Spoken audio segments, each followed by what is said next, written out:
Subject plus would plus V1 plus object, ये कैसा meaning देता है? जाया करता, खाया करता। Means understand this, understand, it shows a past habit. यह जो है पास्ट हैबिट को बताता है। वह रोज यहाँ आया करता, मैं खूब बचपन में खेला करता, वे लोग खूब पढ़ा करते थे। इस तरीके का सेंटेंस इस स्ट्रक्चर से बनता है। जैसे एग्जांपल में देखिए, बचपन में मैं खूब मजे किया करता, पुरानी बातें। I would make fun very much in childhood.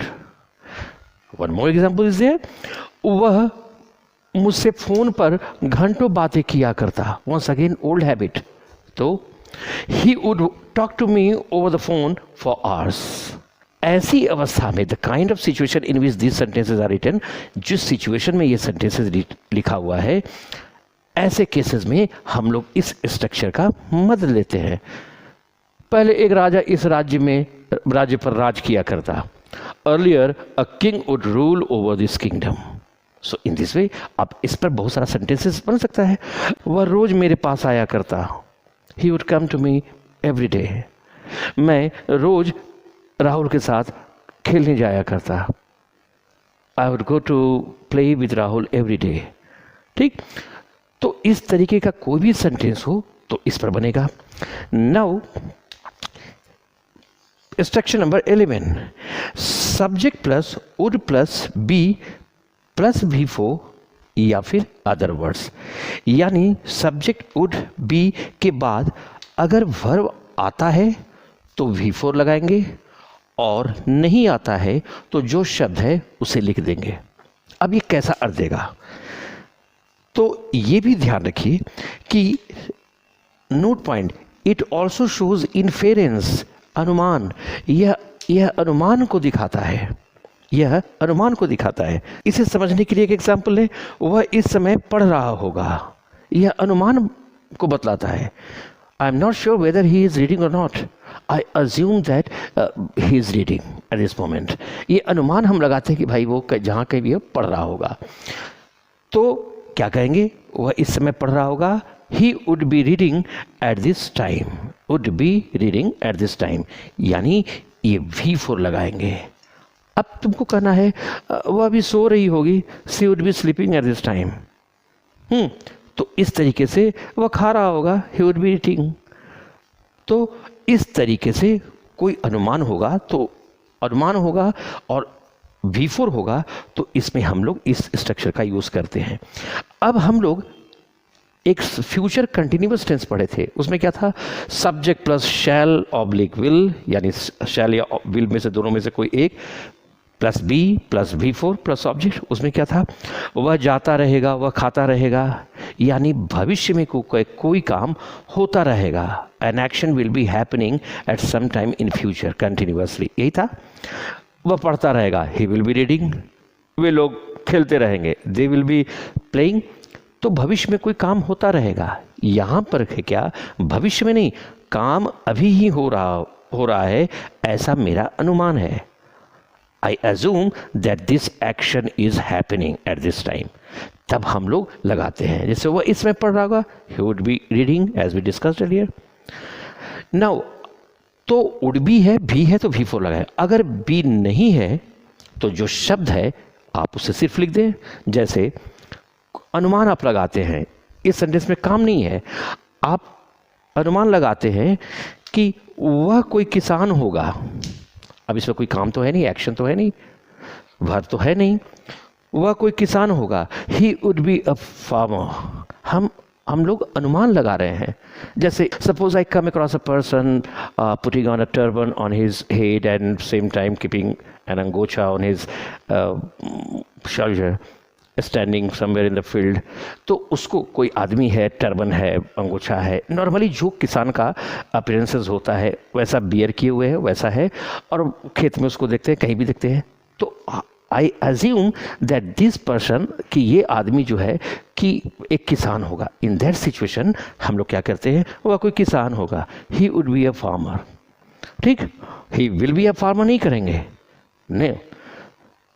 अब जैसे कोई है, हाँ कौन है वो, हाँ वो दिखने से तो लग रहा है कोई डॉक्टर है, तो he would be a doctor. अब instruction number 12, subject plus should plus be plus, अगर वर्ब है तो V4, अगर वर्ब नहीं है तो जो शब्द है उसको हम लोग दे देंगे।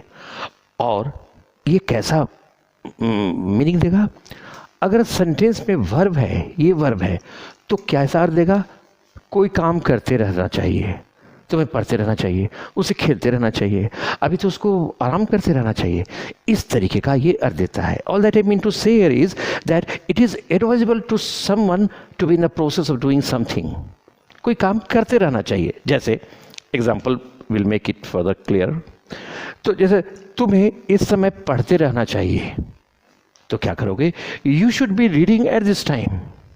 अरे यू आर सो वीक, तुम इतना कमजोर हो, तुम्हें तो अभी आराम करते रहना चाहिए, you are so weak, you should be taking rest at this moment. तो इस तरीके कोई काम करते रहना चाहिए, तो इस तरीके में इस स्ट्रक्चर यूज करेंगे। और अगर ये वर्ब ना हो तो जो शब्द है उसको आप लिख दें। जैसे उसे अपने मालिक का वफादार होना चाहिए, उसे अपने मालिक का वफादार होना चाहिए, तो क्या करोगे, he should be loyal to his master. यहाँ पर बी के बाद कोई वर्ब नहीं है, जो शब्द है उसको हम लोग लिख दिए। दरअसल एक बात समझ लें, ये जो बिंग का बी जो होता है, तो बी जो है अगर नॉन एक्शन सेंटेंस में लगाते हैं जिसमें काम नहीं है, तो बी किसका क्या अर्थ, कैसा अर्थ देता है, बी का मतलब होना। जैसे बोलते हो ना, अच्छा लड़का बनने की कोशिश करो, try to be a good boy, ठीक है, खुश रहो, खुश हो जाओ, बी हैप्पी, तो ये बी क्या है, होना का अर्थ देता है। कब, जब नॉन एक्शन के सेंटेंस में रहे, जब सेंटेंस में एक्शन ना रहे तब। और इसका भी टू क्या होता है, यानी सॉरी पास्ट फॉर्म क्या होता है, वॉज या वर, वॉज या वर, ये पास्ट फॉर्म हो गया। और इसका बिन क्या हो गया, V3 फॉर्म हो गया। और V4 क्या हो जाता है, बिंग। इसके बारे में बातें होंगी। All that I want to make you understand here is कि यहाँ पर जब यहाँ पर अदर वर्ड्स आ जाता है, यानी कि वर्ब नहीं है, तब ये नॉन एक्शन बन जाएगा। और ये बी कैसा मतलब देता है, होना का। तो कोई खास बात नहीं है, उसे अपने मालिक का वफादार होना चाहिए। तो किसी भी मॉडल ऑक्सिलरी वर्ब V1 लगता है, तो तुम V1 कर रहे हो होना के लिए, वही तो लिखा हुआ है, he should be loyal to his master.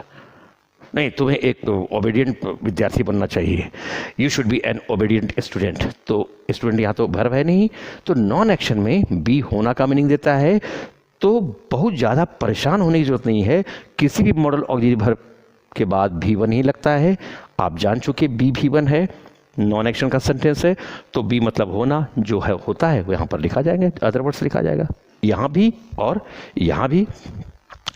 Now structure number 13, subject plus must plus be plus V4 या फिर अदर वर्ड्स। यानी अगर कोई वर्ब रहता है तो V4 और नहीं रहा तो अदर वर्ड्स, ऐसा कर देंगे। और ये एक ही चीज़ है, कोई काम करते रहना चाहिए, इसमें कोई काम अवश्य करते रहना चाहिए, बस एक ही चीज़ है। अगर सेंटेंस ऐसा रहे कि तुम्हें यह काम अवश्य करते रहना चाहिए, तब इसको क्या लिखेंगे, you must be doing this work, ये लिखेंगे। और अगर इसमें वर्ब ना हो, इस स्ट्रक्चर में वर्ब ना हो, तो जो शब्द है वो लिख देंगे। जैसे वह अवश्य पागल होगा, तो इसको क्या करेंगे, अभी पहले भी पढ़ चुके हैं, हम लोग कर देंगे ही मस्ट बी मैड। वह अवश्य तुम्हारा भाई होगा, तो क्या करोगे, he must be your brother. Like